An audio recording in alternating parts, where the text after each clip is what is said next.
ఎస్కోట మండలం ఎస్కోట పట్టణ కేంద్రంలో గల పుణ్యగిరిలో నిర్వహించిన ఇది మంచి ప్రభుత్వం కార్యక్రమంలో విశాఖ పార్లమెంట్ సభ్యులు శ్రీ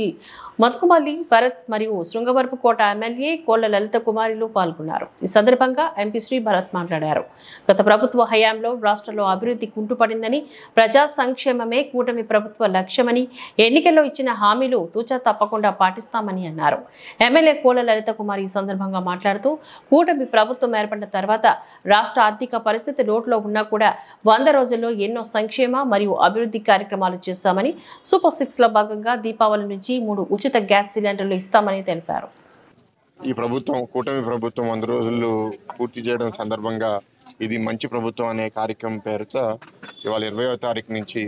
ఎస్కోట నియోజకవర్గం పుణ్యగిరి గ్రామంలో ఫస్ట్ ప్రోగ్రాంలో పాల్గొనడం జరిగింది.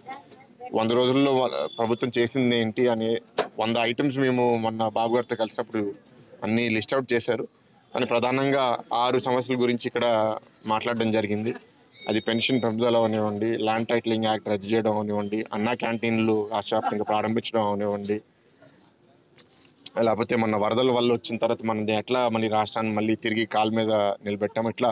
అన్నిటి గురించి మాట్లాడి ఇక్కడ ఈ నియోజకవర్గంలో మేము అభివృద్ధి ఎట్లా చేయబోతున్నాం అంటే ఇక్కడ ఉద్యోగాలు తీసుకొస్తాము, పెట్టుబడులు తీసుకొస్తాము, ఆ రోడ్డు 4 లేన్ చేస్తాము, ఇది విశాఖపట్నం జిల్లాలో చేర్పించాలనేది ఇక్కడ ప్రాంతవాసుల కోరిక మేరకు మేము కూడా అది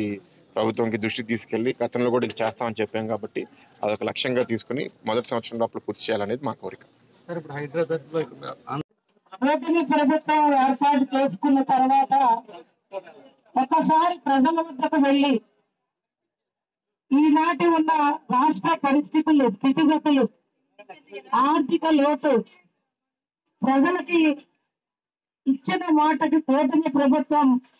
100 రోజుల్లో ఏ పనులు చేయగలిగాం, చేయాల్సినవి ఏంటి, భవిష్యత్ రోజుల్లో ఇంకా మీరిచ్చే సూచనలు సలహాలతో ఒక ప్రణాళికతో ముందుకెళ్దామని, అదే దశగా మన రాష్ట్రంలో ఎన్నడూ జరగని ఒక విపత్తు, కృష్ణా గుంటూరు పరిసర ప్రాంతాల్లో వరద విపత్తు, 10 రోజులు మన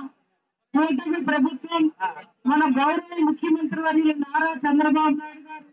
75 సంవత్సరాల వయసులో ఆయన వయసును కూడా లెక్క చేయకుండా బాధ్యతగా అధికారులతో అందరూ కలిసికట్టుగా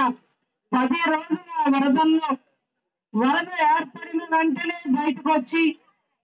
ఏ దశగా అక్కడ ప్రజలను కాపాడి వాళ్ళ ప్రాణాలను కాపాడి వాళ్ళకి కావలసిన మౌలిక వసతులు, భోజన సదుపాయాలు, వైద్య సదుపాయాలు, మంచినీళ్ల సదుపాయాలు ఒడ్డులకి చేర్చి ప్రజల ప్రాణాలు ఏ దశగా కాపాడారో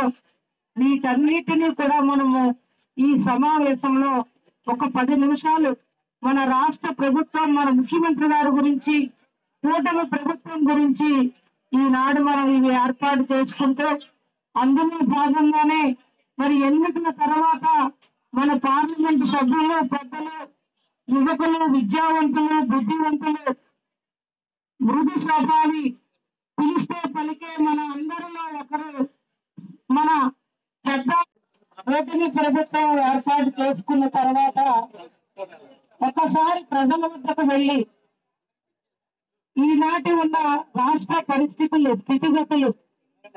ఆర్థిక లోటు, ప్రజలకి ఇచ్చిన మాటకి కూటమి ప్రభుత్వం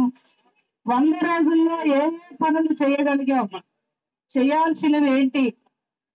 భవిష్యత్ రోజుల్లో ఇంకా మీరిచ్చే సూచనలు సలహాలతో ఒక ప్రణాళికతో ముందుకెళ్దామని, అదే దశగా మన రాష్ట్రంలో ఎన్నడూ జరగని ఒక విపత్తు, కృష్ణా గుంటూరు పరిసర ప్రాంతాల్లో వరద విపత్తు, 10 రోజులు మన కూటమి ప్రభుత్వం, మన గౌరవ ముఖ్యమంత్రి వర్యులు నారా చంద్రబాబు నాయుడు గారు 75 సంవత్సరాల వయసులో ఆయన వయసును కూడా లెక్క చేయకుండా బాధ్యతగా అధికారులతో అందరూ కలిసికట్టుగా 10 రోజుల వరదల్లో వరద ఏర్పడిన వెంటనే బయటకు వచ్చి ఏ దశగా అక్కడ ప్రజలను కాపాడి వాళ్ళ ప్రాణాలను కాపాడి వాళ్ళకి కావలసిన మౌలిక వసతులు, భోజన సదుపాయాలు, వైద్య సదుపాయాలు, మంచినీళ్ల సదుపాయాలు, ఒడ్డులకి చేర్చి ప్రజల ప్రాణాలు ఏ దశగా కాపాడారో వీటన్నిటినీ కూడా మనము ఈ సమావేశంలో ఒక 10 నిమిషాలు మన రాష్ట్ర ప్రభుత్వం, మన ముఖ్యమంత్రి గారి గురించి, కూటమి ప్రభుత్వం గురించి ఈనాడు మనం ఇవి ఏర్పాటు చేసుకుంటూ అందులో భాగంగానే మరి ఎన్నికల తర్వాత మన పార్లమెంటు సభ్యులు, పెద్దలు, యువకులు, విద్యావంతులు, బుద్ధివంతులు, మృదు స్వభావి, పిలిస్తే పలికే మన అందరిలో